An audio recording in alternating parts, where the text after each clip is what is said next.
It is 2:30 in the morning on February 28th, 2026. Tehran is asleep. In a fortified compound in the north of the city, an 86-year-old man is in his bed.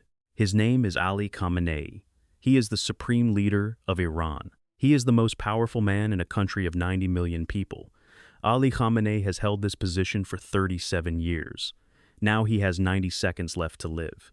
12,000 kilometers away, an American B-2 stealth bomber drops a 30,000-pound bunker buster.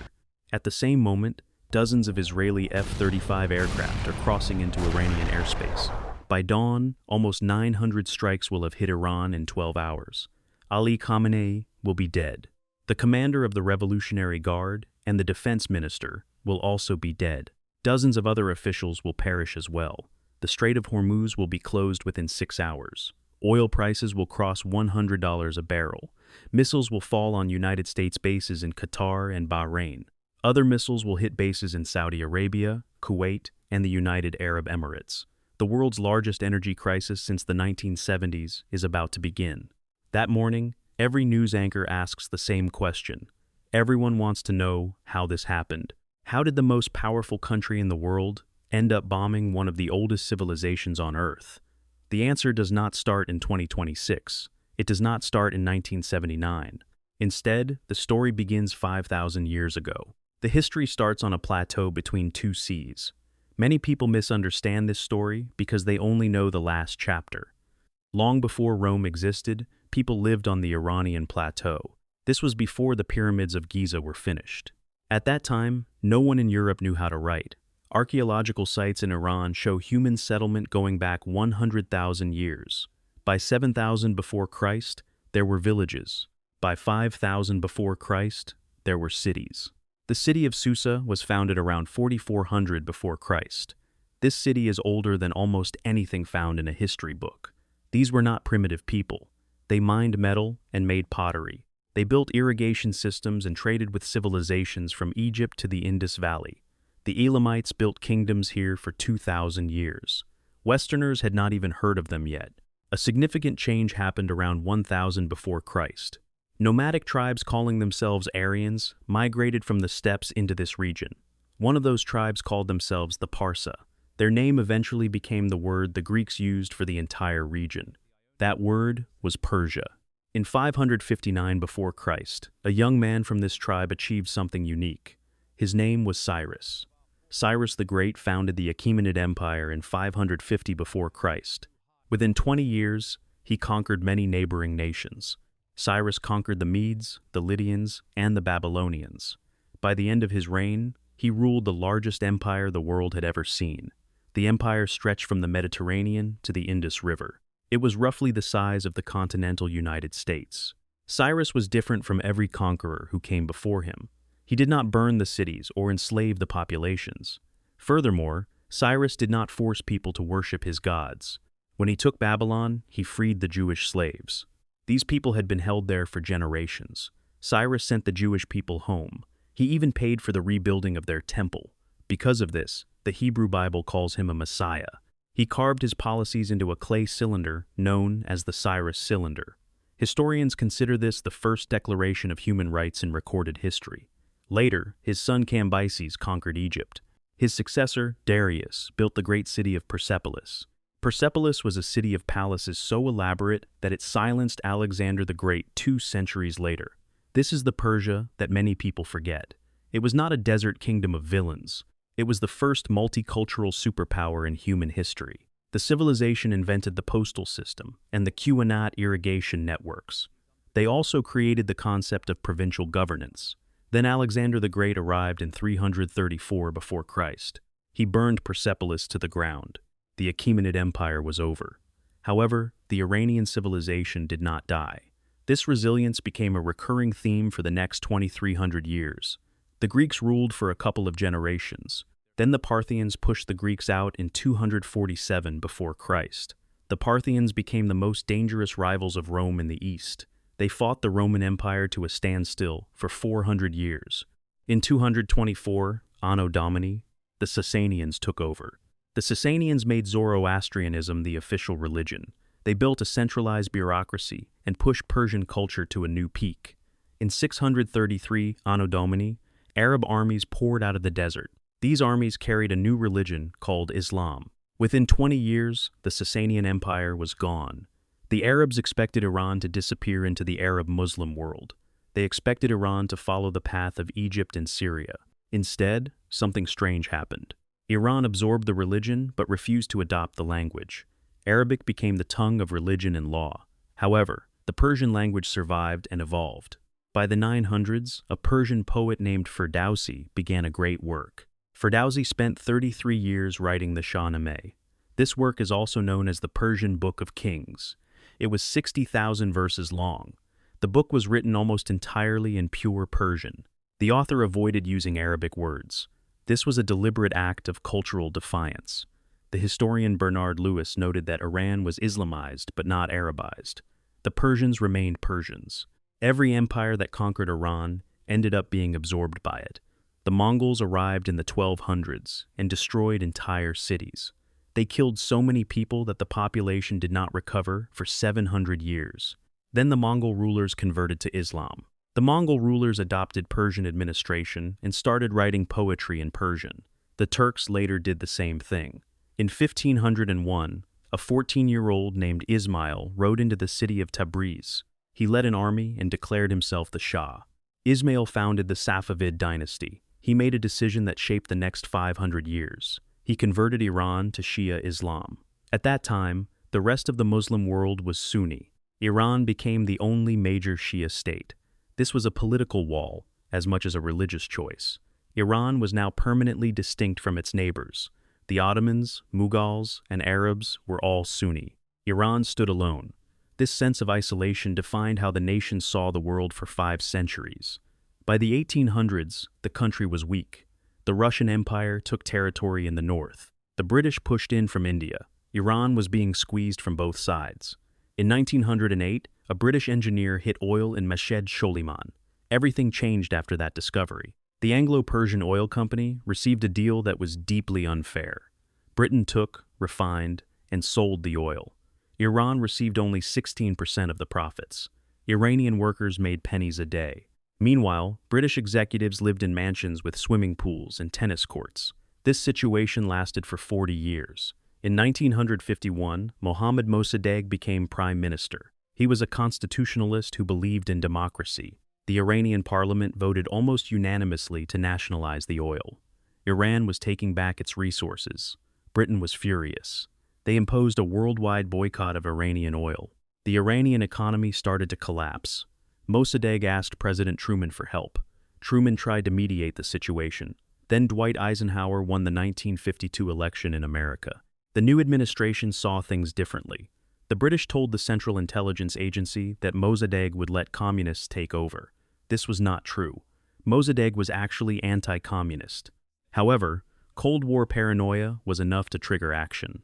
In August 1953, the United States ran an operation called T.P. Ajax. Kermit Roosevelt Jr. was the lead man on the ground. He arrived in Tehran with suitcases full of cash.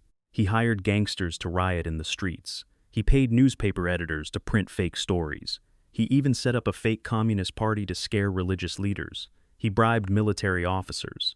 On August 19, 1953, the elected government was overthrown. Mossadegh was arrested and spent the rest of his life under house arrest. About 300 people died in the streets of Tehran. The young Shah returned to the throne. To thank America, he gave American companies 40% of the Iranian oil fields. This was the original sin. Every Iranian today knows this story. Their grandparents lived through it. The Central Intelligence Agency officially acknowledged its role in 2013. Before 1953, Iranians actually liked America. America represented self-determination rather than empire. After 1953, that goodwill disappeared forever. The Shah was propped up by American money and weapons. He built a secret police force called SAVAK. The Central Intelligence Agency and the Mossad helped him create this force. SAVAK became infamous for torture and disappearances. The force cracked down on anyone who criticized the government. The Shah threw lavish parties for Western leaders. Meanwhile, many Iranian villages did not have running water. He bought billions of dollars in American weapons. The resentment built underground year by year. By 1978, that resentment had a leader. Ruhollah Khomeini was an exiled cleric living near Paris. For years, he smuggled cassette tapes of his sermons into Iran. People passed the tapes hand to hand. Khomeini called America the Great Satan and the Shah a puppet. In January 1979, the Shah fled the country. 2 weeks later, Khomeini returned from exile. The Iranian Revolution was over. The monarchy, which lasted 2,500 years, was finished. On November 4th, 1979, students climbed the walls of the United States Embassy. They took 66 American diplomats hostage. They eventually kept 52 of them. The crisis lasted 444 days. Every night on American television, news anchors counted the days of the crisis. Jimmy Carter sent a rescue mission. However, the helicopters crashed in the Iranian desert. 8 American soldiers died. Khomeini claimed that God stopped the rescue with sandstorms. Carter lost the 1980 election. The hostages were released the minute Ronald Reagan was sworn in. The relationship between America and Iran was broken. There has been no United States ambassador in Tehran since 1979. This remains true today, 47 years later.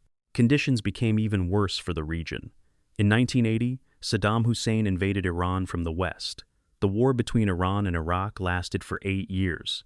Approximately 1 million people died in the long conflict. The United States was still furious about the embassy hostages and secretly helped Saddam Hussein. The CIA gave the Iraqi leader critical satellite intelligence. American companies sold him the chemical precursors needed for weapons. Saddam Hussein used mustard gas and nerve gas on Iranian soldiers. The Reagan administration looked the other way during these chemical attacks. Subsequently, American Marines were sent to Lebanon to maintain peace.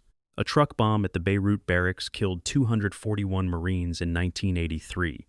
Authorities blamed Iran for the attack through its proxy group, Hezbollah.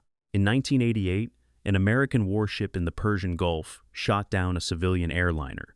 The aircraft was Iran Air Flight 655. The tragedy killed 290 people, including 66 children. The United States called the shootdown a tragic accident. Iran called the event a horrific atrocity. Bodies continued to pile up on both sides of the struggle. By 1991, the Soviet Union collapsed and left America as the only superpower. At that time, Iran was broke, exhausted, and completely surrounded. Saddam Hussein remained a threat to the west of the Iranian border. American military bases were located everywhere in the Persian Gulf. Israel possessed nuclear weapons and remained a primary rival. The Iranian clerical regime had pledged to destroy Israel since 1979. Consequently, Iranian leaders made a fateful decision for their future. The leaders believed they could not trust the world to leave them alone. They decided to build a weapon that would guarantee their national safety. They started a nuclear program to ensure no nation could ever invade them. For the next 20 years, this program became the center of everything. In 2002, an opposition group revealed secret facilities. George W. Bush called Iran part of the axis of evil. International sanctions began to tighten around the Iranian economy. Israel and the United States launched a joint cyber attack called Stuxnet. This attack destroyed 1,000 Iranian centrifuges. Israeli agents also assassinated Iranian nuclear scientists in the streets of Tehran. The agents used sticky bombs attached to motorcycles for these attacks. In 2015, Barack Obama signed the Joint Comprehensive Plan of Action. This was commonly known as the Iranian nuclear deal. Iran agreed to dismantle most of its program to lift economic sanctions. International inspectors arrived to monitor the facilities, and the deal worked. However, Donald Trump withdrew from the agreement in 2018. He called it the worst deal ever made in history. He reimposed harsh sanctions that caused the Iranian economy to collapse again. In January 2020, Trump ordered the assassination of Qasem Soleimani. Soleimani was the commander of the Iranian Quds Force. Soleimani had built the network of Iranian proxies across the Middle East. A drone strike killed him at the Baghdad airport. Iran fired missiles at American bases in Iraq in retaliation. The world held its breath while waiting for a larger war. A full-scale conflict did not happen at that moment. However, the trajectory for future violence was firmly set. The situation changed on October 7, 2023. Hamas attacked Israel and killed 1,200 people during the raid. The war that followed killed tens of thousands of Palestinians. This conflict shattered the regional network of Iran piece by piece. Israel eventually destroyed the leadership of Hezbollah in Lebanon. The Assad regime in Syria also collapsed in 2024. Syria had been the only real Arab ally for the Iranian government. By the spring of 2025, Iran was more isolated than ever. On June 13, 2025, Israel took unprecedented action. Israel launched a surprise air campaign against Iranian nuclear facilities. Forces assassinated dozens of Iranian generals and scientists in their own homes. Iran fired 550 ballistic missiles back at Israel in response. The resulting war lasted for 12 days. The United States got involved in the fighting on June 22nd. American planes dropped bunker busters on deep Iranian nuclear sites. They targeted the facilities located at Fordow and Natanz. A ceasefire was signed on June 24th to end the immediate fighting. Donald Trump called the conflict the 12-day war. Many people believed the war was finally over. In reality, the conflict had barely started. By December 2025, the Iranian currency was collapsing rapidly. The largest protests since 1979 broke out across the country. The regime cracked down on the civilians with brutal force. Reports indicated that thousands of civilians were killed in the streets. Donald Trump called for a total change in the Iranian regime. He moved a massive American military force to the region. It was the largest force seen since the 2003 invasion. Negotiations happened in February 2026 in Geneva.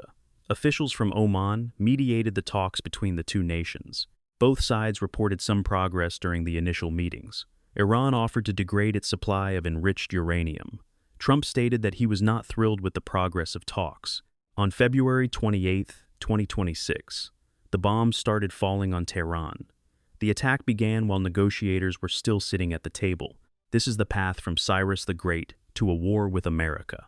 The journey took 5,000 years of history. Iran remains one of the oldest civilizations on Earth. The empire once invented the original concept of human rights. Persian culture survived being conquered 6 different times in the past. The country took the religion of Islam and made it distinctly Persian. The last 70 years involved many bad decisions on all sides. A British oil company refused to share its profits with the people. The CIA overthrew a democracy to protect that specific company. A king then tortured his people with Western-trained secret police. A revolution took diplomats hostage and caused lasting American resentment. The nuclear program was built out of a fear of being invaded. The history includes sanctions, assassinations, and many proxy wars. Broken treaties finally led to the dropping of bombs on the capital. Iranians remember 1953 the same way Americans remember September 11th. Americans remember 1979 the same way Iranians remember 1953. Neither side can let go of the grievances from the past. These old wounds prevent any real conversation between the two nations. As of today, the war is still going on. The new supreme leader of Iran has refused to surrender. The leader is the son of the previous leader, Khamenei. A ceasefire was signed on April 7th and has held briefly. However, nobody believes the peace will last for very long. Stephen Witkoff and Jared Kushner are flying to Pakistan tomorrow. They will try to negotiate a new agreement to end the violence. The country being bombed has existed for a very long time. Many empires tried to break Iran throughout ancient history. The Greeks, Arabs, Mongols, and British all tried and failed. The foreign invaders all left, but Iran remained in place. The civilization has lasted for 5,000 years and counting. That historical reality is not likely to change anytime soon. If you found this story valuable, please subscribe to the channel. Thank you for watching this presentation.